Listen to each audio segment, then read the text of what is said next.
We have our next guest joining us now, Louis Wierenga, lecturer in international relations at the Baltic Defence College, is with us now. Good evening. Good evening. Thank you for having me. Thank you for accepting our invitation.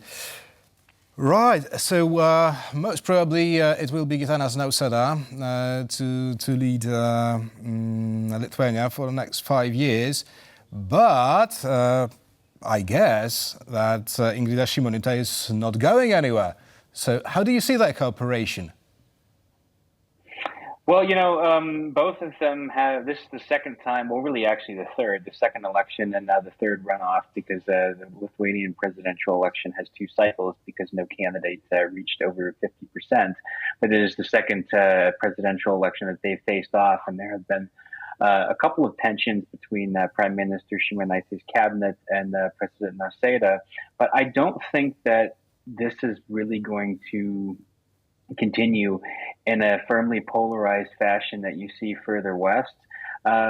Most importantly, because of the current developments with the Russian Federation and the upping of the ante of the hybrid attacks against the Baltic Sea region. So I include Finland and Sweden in this right now with the redrawing of the maps. So I think that we can expect a somewhat smoother cooperation, and I do echo the opinion that was expressed earlier that Nausėda is very likely to win a second term as president. Mm-hmm. Right, so there will be no major U-turn in Lithuania's foreign policy. But there's something about Ingrida Šimonytė. You know, in many democracies, people would think, well, I lost 2 times, so maybe it's time to rethink my political career. But I guess that's not the case here. Maybe she thinks that 3 times a charm? Yeah, I don't rule that happening in another 5 years if things go according to the forecasted election results, which we should know around midnight. I don't think that Ingrida Šimonytė would call it quits, and I think that she has a very clear grasp of foreign policy, and she's clearly qualified for the job as is incumbent president as well. So I don't think that it's the same type of thing that you might see in, let's say, the United States typically, or other countries in Europe, that she would just bow out. I mean, she'll continue on as the prime minister anyway, so both of them are in office, but different offices. And I mentioned the foreign policy at the beginning of the answer to my question, because foreign policy is the prerogative of the president of Lithuania. So the president will go to EU and NATO summits, for example, and have certain privileges of appointments to different offices. So I don't see that happening if she doesn't win this election. I could see it happening that she comes back in 5 years. Right. Well, we know of Russia intensifying its hybrid attacks in Europe lately, and I'm wondering whether there have been any disruptions during this election campaign in Lithuania. Well, I haven't heard of any hybrid or cyber disruptions during the campaign specifically, but that doesn't mean that they're not taking place. Russia's all over the place with elections coming up. Shortly after this, you'll have the EU elections, which I think that it's probably strategizing a little bit more on, because here there's no real, I think the Kremlin would dislike both candidates. And I think that, the response to hybrid threats of these types of things in terms of election meddling, all 3 Baltic states are pretty strong on, because they understand that it happens, that it's going to happen, and that it will likely continue to happen, and there's no real end in sight for this type of hybrid threat. And of course, it's still important, and I think that positioning towards the Russian Federation is overwhelmingly negative in Lithuania, so it'll be hard for the Russian Federation to use electoral meddling. Was it one of the hot topics of this year's campaign? War in Ukraine and Russia, as it is? Absolutely, that was probably the topic. Well, there's 2 topics, and they kind of overlap: war in Ukraine and the potential of that spilling over to a NATO member state, which is going to be Poland or the Baltic states. There's a lot of anticipation and strategizing about that, for sure, and that predominated. All right. Now, you mentioned the European election. Who is going to win in Lithuania?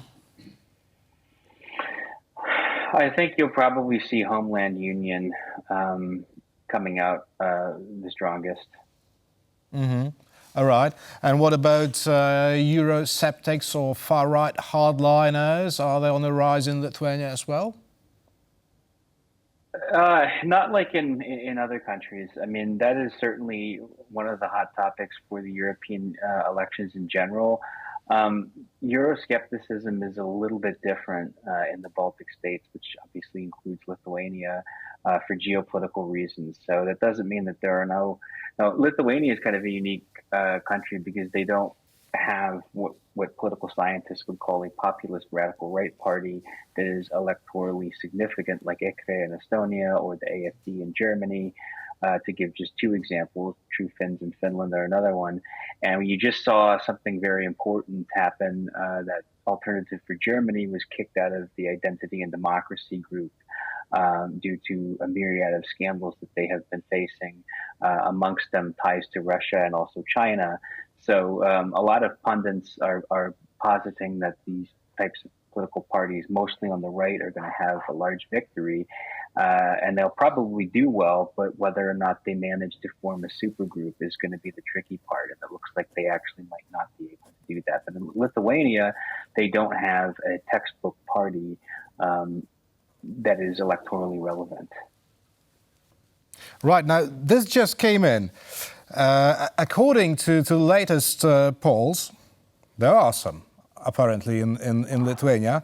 The incumbent president, Gitanas Nausėda, is leading with 83.7% to 14.8 roughly for Ingrida Šimonytė. So how would you comment on these results? It's a crushing victory for the incumbent president. Well, I think he remains fairly popular. Obviously, I mean, those polls, I haven't seen them, but I know that he was ahead by quite a large margin. That is indeed, as you put it, crushing. I think that right now, a lot of voters in the Baltic states, when they go to the polls, what they really crave for is stability, and they want to look for parties who are going to keep things as stable and as calm as possible, considering what's going on east of their borders. And that also includes weaponization of migration as a hybrid threat, because they share a border with Belarus. And what's interesting about that is that it's a prime minister facing off against the president. And I think that there are two things that could probably be taken away from this. Number one, President Nausėda has a little bit more of a socio-conservative outlook on domestic politics than Prime Minister Šimonytė. So that's probably one of the things that has been important to voters. The second thing that could be looked at, and again, looking at statistics after the election results have been announced, is what people think about an incumbent running against, in this instance, an incumbent prime minister running against the president, somebody who's already in office versus somebody who's in a different office trying to get to that office as well. So if that is indeed the result, then that is, as former U.S. President Obama would say, a shellacking. Right. So maybe this vote didn't polarize Lithuania, but it showed the mobilization of voters. Nearly 15% of turnout is expected this year. And in this regard, that would be probably my last question. I want to ask you about the future turnout of the European election, because, you know, in the so-called old union, people tend not to take it very seriously. What's the situation in Lithuania? Well, I think you are correct. Prior to the previous elections in 2019, the European Parliament, those elections were the elections that people typically tended not to vote. And that's why you had different upstart parties like UKIP in the United Kingdom or the National Rally, formerly the Front National, that would do quite well in the European elections because most people didn't vote. Well, nowadays people are voting because I think two things are important. There's a younger generation that's coming of age, and they've been socialized in Europe's various crises, including COVID-19 and an ongoing war on European soils. They realize that, hey, it's actually important if we get out there and vote and see who's saying what and what they stand for. And that might be an overly optimistic point of view. The more pessimistic point of view is that these elections are used or can be used, depending on country, of course, because there is some variation. You mentioned that these presidential elections didn't polarize Lithuanian society, but other countries do have a fairly high degree of polarization, so it can actually have a punishing effect on different parties. And of course, you have several different party groups in the EU at the parliamentary level, and then you have several member states with their smorgasbord of parties across domestic political spectrums. So I think that this election will have a higher turnout than 2019 and probably by a long range. And I think that the war will have a lot to do with that. So Lithuania is going to be a shining example for the rest of Europe. Louis Wierenga, lecturer in international relations at the Baltic Defence College, was our guest tonight. Thank you very much. My pleasure.